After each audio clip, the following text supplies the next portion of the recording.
நாம் வாழக்கூடிய இந்த பூமி முக்கால்வாசி நீரினால் ஆனது என்பதை நாம் அனைவரும் அறிந்தவர்கள். முக்கால்வாசினா ஒரு 75% தண்ணி, 25% நிலம். இதுதான் பூமி பந்தினுடைய சமநிலை. இந்த சமநிலை பாதிக்கப்பட்டால்னா என்ன அர்த்தம்? சப்போஸ் தண்ணி இந்த 75ல கூடிருச்சுன்னா பிரச்சனை தானே. தண்ணி 75க்கு கீழே குறைஞ்சிருச்சுனாலும் பிரச்சனை தானே. அப்போ முக்கால்வாசி நீர், 25% நிலம் என்ற அந்த சமநிலை பாதிக்கப்படும் போது உலகில் பிரச்சனைகள் ஏற்படுகிறது. இவைகளை நாம் பல்வேறு இயற்கை சீற்றங்களாக அறிகிறோம். வெப்பத்தின் மிகுதியினாலும் இயற்கை சீற்றங்கள், நீரின் மிகுதியினாலும் பல்வேறு இயற்கை சீற்றங்களை நாம் பார்த்திருக்கின்றோம். நம்முடைய காலத்தில் வரலாறுகளிலும் அதை நாம் கேள்விப்பட்டிருக்கின்றோம்.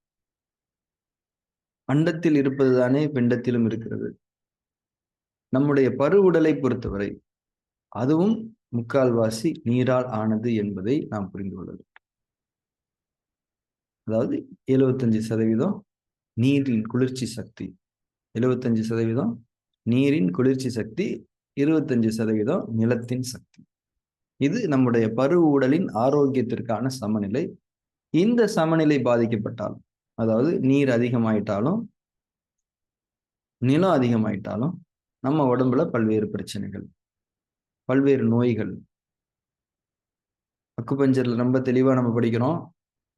மனித உடலின் ஈரப்பத சமநிலை, மனித உடலின் குளிர்ச்சி சக்தி பாதிக்கப்படும் போதெல்லாம், அதில் ஒரு குறைபாடு ஏற்படும் போதெல்லாம் மனிதனுக்கு நோய்கள் ஏற்படும். இப்போ மனித உடல் ஆரோக்கியமா இருக்கணும்னா அவனுடைய உடல் குளிர்ச்சி தன்மையில் மிகைத்ததாக இருக்க வேண்டும். அதற்கு நீர் அதிகமாக இருக்க வேண்டும். நீருடைய சக்தி தான் குளிர்ச்சி சக்தி என்பதை நாம் புரிந்து கொள்ள வேண்டும். இது மனிதர்களுக்கு மட்டுமல்ல, மனிதர்களின் உடலுக்கு மட்டுமல்ல, எல்லா உயிர்களுக்குமே அப்படித்தான்.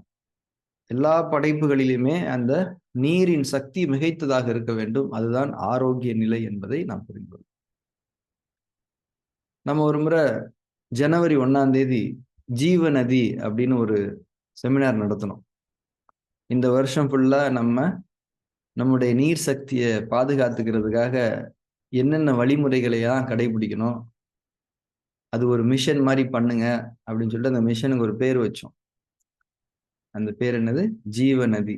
அது ஒரு வாட்டி நீங்க ரிமைண்ட் பண்ணி பாருங்க. யூடியூப்ல கூட அந்த வீடியோ இருக்கு. ஃபுல் செஷனுமே வீடியோவா நம்ம போட்டுட்டோம். சரியா? அந்த செஷன்ல ஒரு முக்கியமான விஷயம் நம்ம படிச்சோம். இறைவன் அனைத்து உயிர் பிராணிகளையும் நீரிலிருந்தே படைத்திருக்கின்றான் என்ற ஒரு திருக்குறானுடைய வசனத்தை சொல்லிதான் அந்த வகுப்பை நம்ம ஆரம்பிச்சோம். அதாவது என்ன அடிப்படைனா, எல்லா உயிர்களுமே, எல்லா படைப்புகளுமே குளிர்ச்சி சக்தியில் மிகைத்ததாக இருக்க வேண்டும். அதுதான் அவைகளுடைய ஆரோக்கியத்திற்கான சமநிலை என்பதை நாம் புரிந்து கொள்ள வேண்டும். ரைட்? இப்ப இன்னொரு விஷயம் நம்ம ஆல்ரெடி தெரிஞ்சிருக்கிறோம். இந்த நீரின் அளவை குறைக்கக்கூடிய ஒரு காரணி எது என்றால் வெப்பம். எப்போதெல்லாம் தவறான வாழ்வியல் முறைகளின் மூலமாகவும், உணவு முறைகளின் மூலமாகவும், தவறான மனதின் நிலைப்பாடுகள் மூலமாகவும் நம்முடைய அமைப்பில் வெப்ப சக்தியை மிகைப்படுத்திக் கொள்கின்றோமோ அப்போதெல்லாம் நம்முடைய உடலில் குளிர்ச்சி சக்தி குறையும் என்பதை நாம் அறிந்தவர்களாக இருக்கிறோம். வெப்பம் என்பது அனைத்து வழிமுறைகளிலும் கட்டுப்படுத்தப்பட வேண்டும்.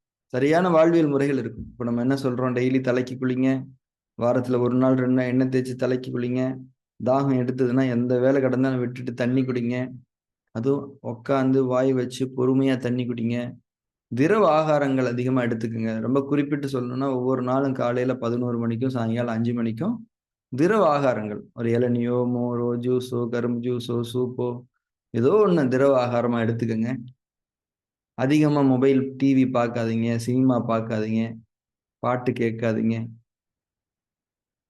இயற்கையான ஒரு சூழல்களை முடிஞ்ச வரைக்கும் நெருக்கமா இருங்க. இது எல்லாமே நம்முடைய உடல்ல வெப்பம் மிகைப்பதை தடுத்து நீரின் குளிர்ச்சி சக்தியை பாதுகாத்து நம்முடைய ஆரோக்கியத்துக்கு வழிவகுக்கும் என்பதை நாம் பார்த்திருக்கின்றோம். இது வாழ்வியல். உணவு முறையிலும் அதேதான். அதிகமான காரம் வேண்டாம், அதிகமான புளிப்பு வேண்டாம், அதிகமான இனிப்பு வேண்டாம். இனிப்பு சுவை என்பது நம்முடைய உடலின் நீர் சக்தியை வறண்டு போக செய்துவிடும். லேட் நைட் சாப்பிடாதீங்க. லேட் நைட் சாப்பிடும்போது ஜீரண அக்னி அதிகமாக எழுச்சி பெற வேண்டிய தேவை இருப்பதனால் நம்முடைய உடலுடைய நீர் சக்தி குறைந்துவிடும், ஜீரணம் சரியா நடக்காது. வெப்பம் மிகைத்திருக்கும் போது தூக்கம் வராது. தூக்கமின்மைக்கு அடிப்படை காரணமே பாடி ஹீட். இப்போ உணவு முறைகள்லையும் நீர் சக்தியை பாதுகாத்துக் கொள்வதற்கான வழிமுறைகளை நாம் வலியுறுத்துகின்றோம். இங்க இந்த வகுப்புல எது முக்கியமான நினைவூட்டலாக இருக்கிறது என்றால், நம்முடைய மனதின் அடிப்படையிலும் அது செய்யப்பட வேண்டும். நம்முடைய மனதின் தவறான இயக்கங்கள் என்பது என்ன? நம்முடைய மனசுல எழக்கூடிய அந்த கெட்ட குணங்கள், கெட்ட உணர்ச்சிகள் நம்முடைய பருவுடலில் வெப்பத்தை மிகைப்படுத்தும், வெப்பத்தை அதிகப்படுத்திவிடும் என்பதை நாம் புரிந்து கொள்ள வேண்டும். மனதின் அடிப்படையில் நாம் உணர்வுகளில் வாழ வேண்டும், நல்ல குணங்களில் வாழ வேண்டும். கெட்ட குணங்கள் நம்முடைய மனதில் இருக்கிறது என்றாலே அது நம்முடைய உடலில், பரு உடலில் வெப்பத்தை பாய்ச்சும் என்பதை நாம் புரிந்து கொள்ள வேண்டும். மனதில் எழக்கூடிய அனைத்து கெட்ட குணங்களும் கெட்ட வெப்ப சக்தியாகும். அது பரு உடலின் நீர் சக்தியை குறைத்து அந்த முக்கால்வாசி தண்ணிங்கிற அந்த தன்மை, அந்த ஆரோக்கிய சமநிலையை கெடுத்துருங்கிறத நம்ம உறுதியாக புரிந்து கொள்ள வேண்டும். நம்முடைய மனதில் எழக்கூடிய கவலை ஒரு கெட்ட வெப்ப சக்தி. இது நம்முடைய பருவுடல் மண்ணீரலின் குளிர்ச்சி சமநிலையை பாதிக்கும். மண்ணீரலுடைய ஈரப்பதத்தை கெடுத்து விட்டுரும்.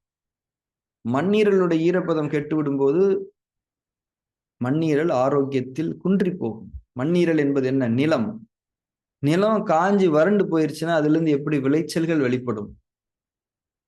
நம்முடைய மண்ணீரல் ஜீரணம் என்ற மிக முக்கியமான வேலையை தலைமையேற்று செய்து கொண்டிருக்கக்கூடிய ஒரு உறுப்பாக இருக்கிறது. மண்ணீரல் எந்த அளவுக்கு குளிர்ச்சி சக்தியில் நிறைந்திருக்கிறதோ அந்த அளவுக்கு தானே ஜீரணம் நல்லபடியா இருக்க முடியும். இப்ப கவலை என்கிற அந்த கெட்ட வெப்ப சக்தி மனதின் மூலமாக பரு உடலில் பாயும்போது மண்ணீரலில் ஈரப்பதம் குன்றி நமக்கு ஜீரண குறைபாடுகள் இருக்கு. ஜீரண குறைபாடுகளை சரி பண்ணிக்கிறதுக்கு நீங்க என்ன வேணாலும் பண்ணலாம். ஒரு டயட்டீஷியனையே கூட வச்சுக்கிட்டு ஒவ்வொரு வாய் உணவையும் நீங்க அவருடைய அறிவுறுத்தலின் அடிப்படையில் நீங்க சாப்பிடலாம். ஆனால் கவலை என்பது போக்கிக் கொள்ளப்பட வேண்டும். அது உங்களால் மட்டும்தான் முடியும். உங்களுக்கு நீங்களே செய்து கொள்ள வேண்டும். சரியான புரிதல்கள், ஞானம், இறைவனை முன்னோக்கி வாழக்கூடிய அந்த இறைவழி வாழ்வியலின் மூலம் மட்டும்தான் கவலை என்ற அந்த கெட்ட குணத்தை, அந்த கெட்ட வெப்ப சக்தியை ஏற்படுத்தக்கூடிய அந்த கவலையை நாம் போக்கிக் கொள்ள முடியும். துக்கம், கஞ்சத்தனம், நம்பிக்கையின்மை, இது ஒரு கெட்ட குணம். கெட்ட குணங்கள் வெப்ப சக்தியை பரு உடலில் அதிகப்படுத்தும். இப்போ இந்த துக்கப்படுறது, அதாவது துக்கப்படுறது நடந்து முடிஞ்சதையே நினைச்சுக்கிட்டே இருக்கிறது, அதுல இருந்து மூவ் ஆன் ஆகாம இருக்கிறது. கருமித்தனம், எதிலையுமே நம்பிக்கை இல்லாம இருக்கிறது. இந்த கெட்ட குணங்கள் கெட்ட வெப்ப சக்தியாக நம்முடைய பருவுடலில் நுரையீரலை பாதிக்கும். நுரையீரலின் குளிர்ச்சி சமநிலையை பாதிக்கும்.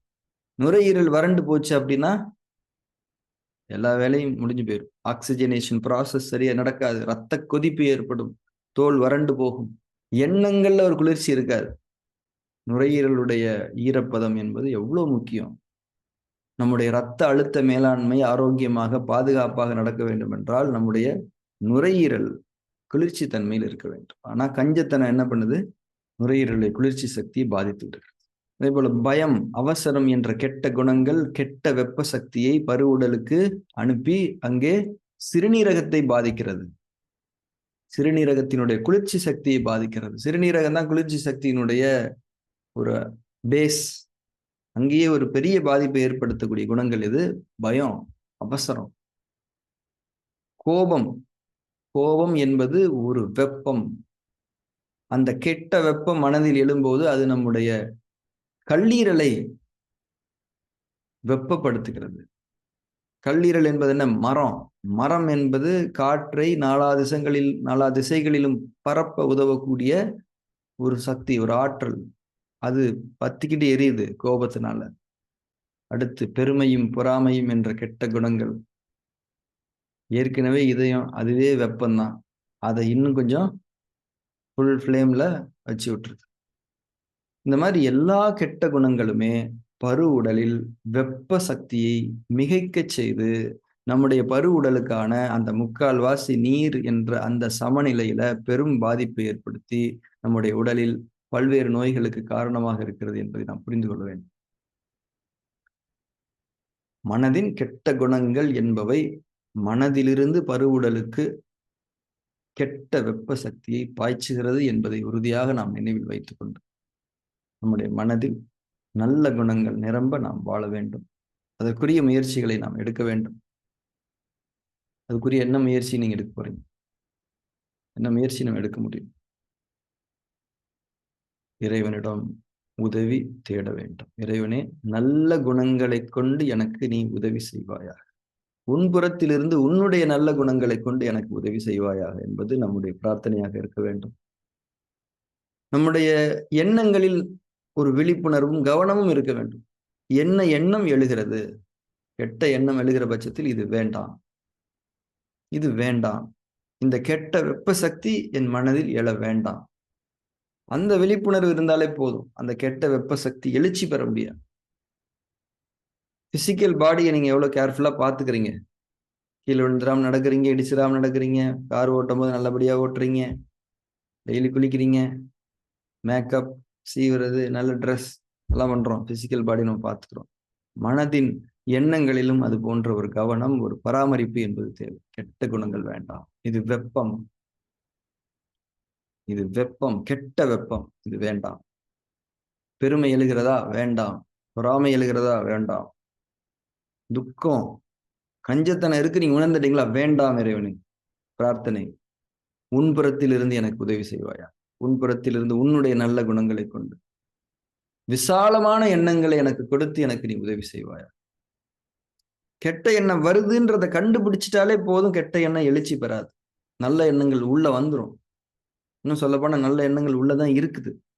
அந்த கெட்ட எண்ணங்கள் நீ ஐடென்டிஃபை பண்ணிட்டீங்கனாலே அது அப்படியே நிற்கும். உள்ள இருக்க நல்ல விஷயங்கள் வெளிப்பட ஆரம்பித்து, நல்ல குணங்களை கொண்டு வாழ்வதுதான் மனிதர்களாக வாழுதல் என்பதை நாம் கடந்த வகுப்புல பார்த்தோம். மனித தன்மையில் வாழுதல். ஒவ்வொரு முறையும் நாம தியானம் செய்யும் போது இந்த விஷயத்தை உறுதிப்படுத்திக்கணும். நாம நல்ல குணங்கள்ல வாழணும், உணர்வுகளில் வாழணும். உணர்ச்சிகள் கீழாக்கப்பட வேண்டும். உணர்ச்சிகள் கெட்ட குணங்கள், உணர்வுகள் நல்ல குணம். உணர்வுகள் மிகைக்க நாம் வாழ வேண்டும். இதுதான் நம்ம வாழ்க்கையினுடைய சாரம். தியானம், பிரார்த்தனைகள், ஆன்மீக வழிமுறைகள் அனைத்தினுடைய நோக்கம் இதுதான். எதை வேணாலும் செய்யுங்க, நோக்கத்தை மறந்துடாது. நோக்கத்துல ப்ராக்ரஸ் இருக்கணும். அந்த ப்ராக்ரஸ் தான் நம்ம வாழ்க்கையினுடைய வளர்ச்சி, நம்ம வாழ்க்கைக்கு அர்த்தம் கொடுக்கக்கூடிய ஒரு தன்மை.